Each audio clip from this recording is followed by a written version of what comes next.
Assalamualaikum warahmatullahi wabarakatuh. Apa kabar? Mudah-mudahan kabar kalian saat ini dalam keadaan sehat walafiat. Untuk pelajaran seni budaya kelas 12 semester ganjil, kita akan masuk ke bab 2, yaitu berkarya seni rupa 3 dimensi berdasarkan imajinasi. Bersama saya, Evi Sukaisi SH.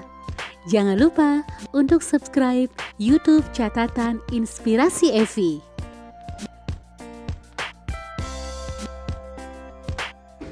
A. Mengevaluasi karya seni rupa berdasarkan jenis, tema, fungsi, dan nilai estetis. 1. Mengevaluasi jenis, tema, fungsi, dan nilai estetis karya seni rupa. A. Jenis karya seni rupa 3 dimensi. Jenis karya seni rupa 3 dimensi terbagi ke dalam 2 golongan besar, yaitu karya seni rupa murni dan seni rupa terapan. Patung sebagai karya seni rupa murni 3 dimensi, memiliki jenis dan bentuk bermacam-macam, tergantung kepada seberapa lengkap patung tersebut dibuat. Jenisnya terdiri atas patung dan relief. 1. Patung adalah bentuk 3 dimensi utuh dan terlepas dari bidang tertentu. Bentuknya ada beberapa macam, yaitu sebagai berikut. A. Torso, yaitu bentuk patung badan tanpa kepala serta tanpa tangan dan kaki. Berikut ini adalah contoh patung torso.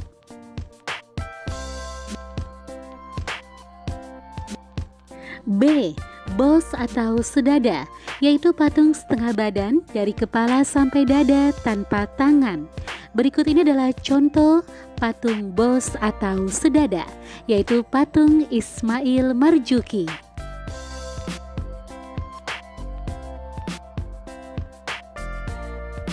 C. Kepala, yaitu bentuk patung kepala dan leher saja. Berikut ini adalah contoh patung kepala. D. Freestanding, yaitu bentuk patung seluruh tubuh dalam posisi berdiri. Berikut ini adalah contoh patung freestanding yang merupakan patung para pahlawan revolusi. E. Zonde, yaitu bentuk patung seluruh tubuh dalam posisi tidak berdiri. Patungnya duduk, tiarap, bersila, dan sebagainya. Berikut ini adalah jenis patung zonde. 2. Relief adalah bentuk karya seni rupa 3 dimensi yang menempel pada bidang datar. Berdasarkan ketebalan menempelnya, relief terbagi menjadi 4 macam. 1. Relief rendah, yaitu bentuk relief dengan bagian yang timbul kurang dari setengah tebal bentuk objeknya. 2. Relief tinggi, yaitu bentuk relief dengan bagian yang timbul lebih dari setengah tebal bentuk objeknya. 3. Relief cekung, yaitu bentuk relief dengan bagian yang timbul persis setengah dari tebal bentuk objeknya. 4. Relief tembus, bentuk ini biasanya terdapat pada ukiran kayu yang digunakan sebagai sketsel ruangan atau ornamen pintu dan jendela. Beberapa media yang lazim digunakan untuk membuat patung adalah sebagai berikut: kayu, batu, tanah liat, semen, lilin, dan logam. B. Tema dalam karya seni rupa 3 dimensi. Tema yang biasa digunakan dalam karya seni berupa patung yang merupakan penggambaran hasil dari hubungan manusia dengan objek sekitarnya, diantaranya sebagai berikut.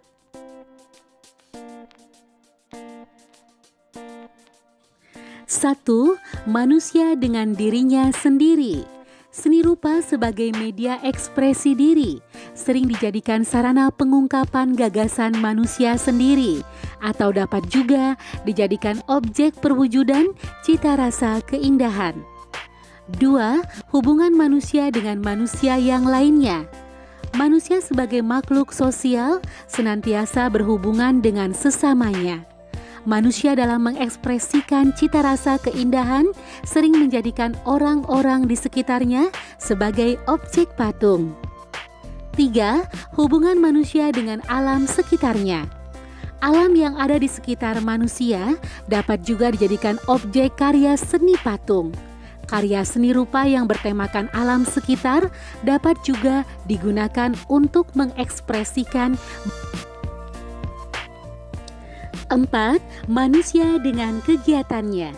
Manusia dalam kehidupan sehari-hari selalu melakukan aktivitas atau kegiatan dalam rangka memenuhi kebutuhan hidupnya. Kegiatan ini dapat dijadikan ide dalam membuat patung. 5. Manusia dengan alam benda. Alam benda yang dapat dijadikan objek karya seni rupa ada bermacam-macam.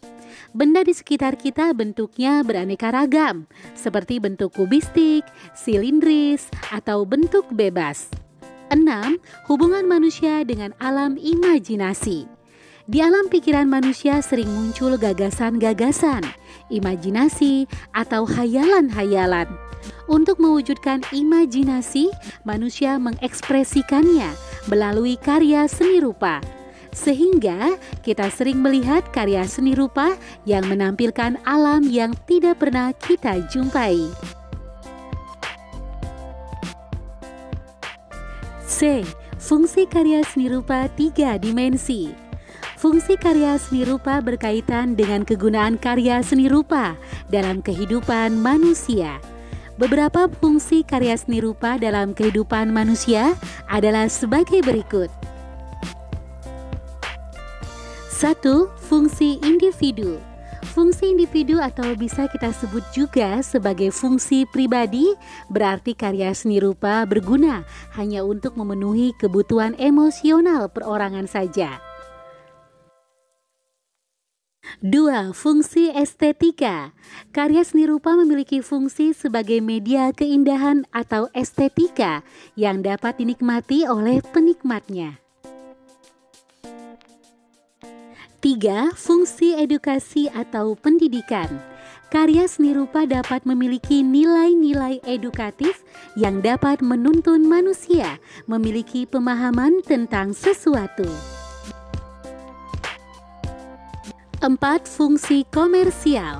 Karya seni rupa memiliki fungsi komersial yang dapat memenuhi kebutuhan hidup seniman penciptanya atau pihak-pihak lain yang berkepentingan. 5. Fungsi ritual keagamaan. Fungsi ritual atau keagamaan dalam karya seni rupa mungkin yang paling tua. Sejak karya seni rupa digunakan sebagai sarana upacara pada masyarakat zaman dahulu, fungsi ritual karya seni rupa telah dimulai. 6. Fungsi komunikasi.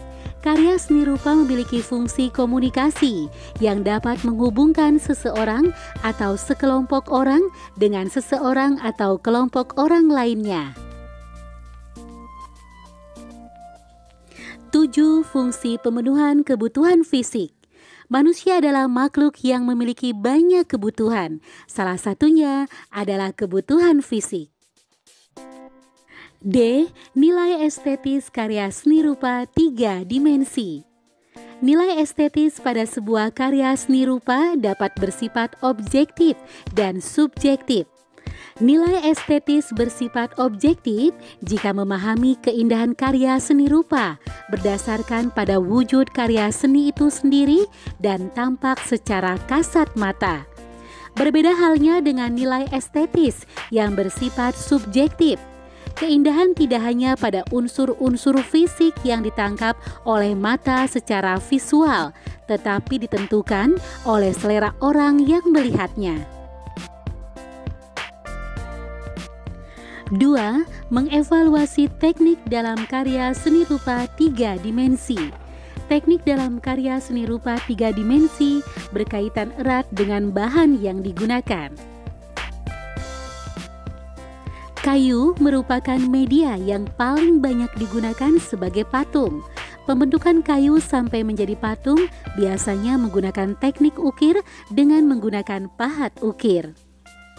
Batu juga merupakan media yang banyak digunakan sebagai bahan patung. Teknik yang digunakan untuk membentuk batu menjadi patung adalah teknik pahat.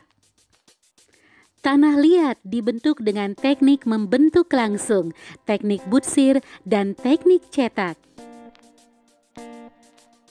Semen dibentuk dengan teknik cor atau teknik cetak. Pada teknik ini ditambahkan pula bahan-bahan pasir. Lilin dibentuk dengan teknik ukir, teknik cor, atau teknik cetak.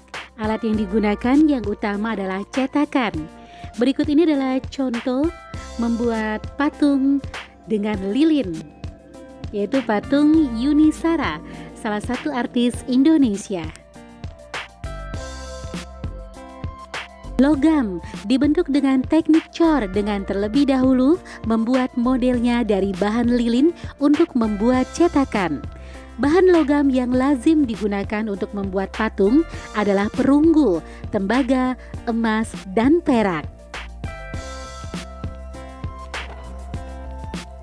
Demikian materi seni budaya kelas 12 untuk semester ganjil bab 2. Berkarya seni rupa 3 dimensi berdasarkan imajinasi. Terima kasih untuk perhatiannya. Semoga bermanfaat. Wassalamualaikum warahmatullahi wabarakatuh.